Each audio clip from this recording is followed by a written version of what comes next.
حیت کیا ہوتی ہے؟ ظاہری بناوٹ، کہ غزل دیکھنے میں کیسی ہوتی ہے۔ ادراک کا مطلب شعور۔ حضرت موہانی کی اسیری، اسیری کیا ہوتی ہے؟ قید، اور قید ما مشقت کے ذکر کے ساتھ ان کی حبسیاتی شاعری کا تعارف۔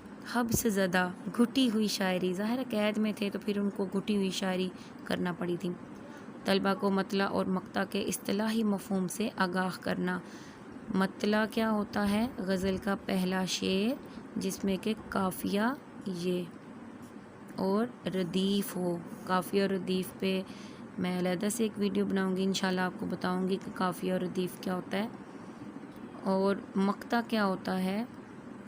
غزل کا آخری شعر جس میں شاعر اپنا تخلص استعمال کرے، ٹھیک ہے۔ اگر تخلص نہیں ہے تو پھر ہم اس کو مقطع نہیں کہیں گے۔ مطلع طلوع، نکلنا، آغاز، اس لیے پہلا شعر ہوتا ہے مطلع، اور مقطع قطع، کاٹ دینا، ختم کر دینا۔ جو آخری شعر ہو اس کے بعد ظاہرہ غزل ختم ہو گئی ہے تو وہ مقطع کہلاتا ہے۔ غزل کا پہلا شعر دیکھتے ہیں۔ مصیبت بھی راحت فضا ہو گئی ہے، تیری آرزو رہنما ہو گئی ہے۔ مصیبت کا مطلب مشکل، پریشانی، تکلیف، دکھ۔ راحت فضا، خوشی بڑھانے والی۔ تیری آرزو، تیری تمنا۔ رہنما یعنی کہ رہبر، راستہ دکھانے والی۔ رئیس المتغزلین کے لقب کے حامل شاعر حسرت موہانی عمدہ زبان و بیان کی خوبیاں رکھتے ہیں۔ اس غزل میں حسرت موہانی کہہ رہے ہیں کہ جب سے تیری تمنا میری رہنما ہو گئی ہے، جب سے میں تجھے چاہنے لگا ہوں، ہر مشکل، ہر پریشانی میرے لیے مشکل اور پریشانی نہیں رہی بلکہ میری خوشی بڑھانے کا باعث بن گئی ہے۔ حسرت موہانی کہتے ہیں کہ جب انسان کسی سے سچی محبت کرتا ہے تو وہ اپنی محبت کی راہ میں آنے والی ہر مشکل اور بڑی سے بڑی مصیبت کا مقابلہ کرنے کے لیے آمادہ ہو جاتا ہے۔ چونکہ میں نے بھی کسی کو اپنا محبوب ٹھہرایا ہے، کسی کی آرزو اور تمنا کی ہے، اس لیے مجھے اپنے اس عشق کی راہ میں آنے والی کوئی بھی مصیبت محسوس ہی نہیں ہوتی۔ وہ غالب کا شعر ہے، وہ ہم حوالہ جاتی مواد کے طور پر شامل کریں گے۔ رنج سے ہوگر ہوا انسان تو مٹ جاتا ہے رنج۔ میں آپ کو لکھ کے بھی دکھاؤں گی بعد میں تاکہ آپ لکھنے میں غلطی نہ کریں۔ حسرت موہانی کہتے ہیں کہ اے محبوب، تیری راہ میں چلنے سے وہاں سے آنے والی ہر مصیبت، راستے کی ہر رکاوٹ میری فرحت اور خوشی میں اضافہ ہی کرتی ہے، اور میں اپنے دکھوں کا مداوع ایسے کرتا ہوں کہ ہر دکھ اور تکلیف کو محبوب سے نسبت دے دیتا ہوں کہ یہ میرے محبوب کی طرف سے ہے۔ تو جب ہمیں اس کا پیار ملتا ہے تو ہم خوش ہوتے ہیں، تو ہمیں اب اگر محبوب کی طرف سے کوئی دکھ، مصیبت یا درد ملے تو اس کو بھی ہم خوش دلی سے ہی قبول کرتے ہیں۔ اس طرح جب میں یہ سوچتا ہوں تو بڑی سے بڑی مصیبت کو بھی خوش دلی سے سہ لیتا ہوں کہ یہ میرے محبوب کی طرف سے ہے۔ اگر پیار، محبت محبوب کی طرف سے آتا ہے تو درد بھی محبوب کی عطا ہے، اس کا گلہ کیا کرنا۔ میں ان مصیبتوں میں سے بھی خوشیوں کا رس کشید کر لیتا ہوں۔ جب انسان مسلسل ایک چیز کا عادی ہو جاتا ہے نا، پھر اسے وہ دکھ نہیں لگتا بلکہ اس میں بھی لطف آنے لگتا ہے۔ ایک شعر اور ہم شامل کریں گے۔ طبیعت ہی درد آشنا ہو گئی ہے، دوا کا نہ کرنا دوا ہو گیا ہے۔ یعنی کہ ہم بیمار ہیں تو ہم دوا لیں گے تو ٹھیک ہو جائیں گے، لیکن نہیں، ہماری بیماری کا حل ہی یہ ہے کہ ہم دوا ہی نہ لیں۔ یہ میں نے اس شعر کو بس سمجھایا، ویسے آپ یہ تشریح میں نہیں لکھیں گے۔ تو عشق حقیقی اور عشق مجازی دونوں حوالوں سے ہم اس شعر کی تشریح کر سکتے ہیں کہ اگر ہم اللہ تعالیٰ کی طرف قدم بڑھائیں، اس کے قرب کی تمنا کریں، اللہ کے وصل کی آرزو ہمارا رہبر اور رہنمائی کرے، تو پھر ہمیں اللہ کی طرف جانے والی کوئی مصیبت نہیں لگتی بلکہ ہم خوشی خوشی وہ قبول کرتے ہیں۔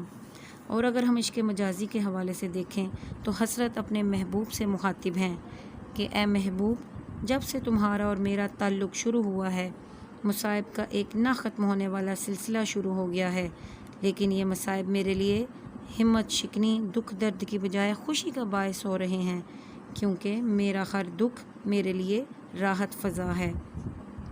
شاعر اپنے محبوب کے عشق کو رہبر، قائد اور رہنما قرار دے کر انہیں خراج تحسین پیش کر رہے ہیں کہ میں اپنی زندگی کے ان معاملات میں خوش نصیب ہوں کہ تیری آرزو کی ہے، اس لیے اب کوئی مصیبت میرے لیے مصیبت نہیں ہے۔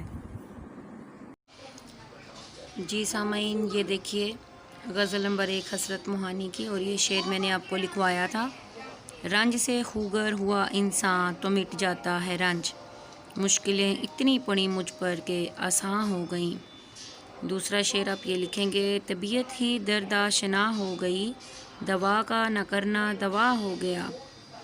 ایک اور شعر اس حوالے سے بہت اہم تھا، اگر آپ یہ بھی آخر میں شامل کر سکتے ہیں تو بہت اچھا ہے۔ آلام روزگار کو آسان بنا لیا، علم کی جمع آلام یعنی کہ دکھ درد غم، آلام روزگار کو آسان بنا لیا، جو غم ملا اسے غم جانا بنا دیا۔ ویڈیو لائک کریں، پسند آئے تو شیئر بھی کیجیے۔ اللہ حافظ۔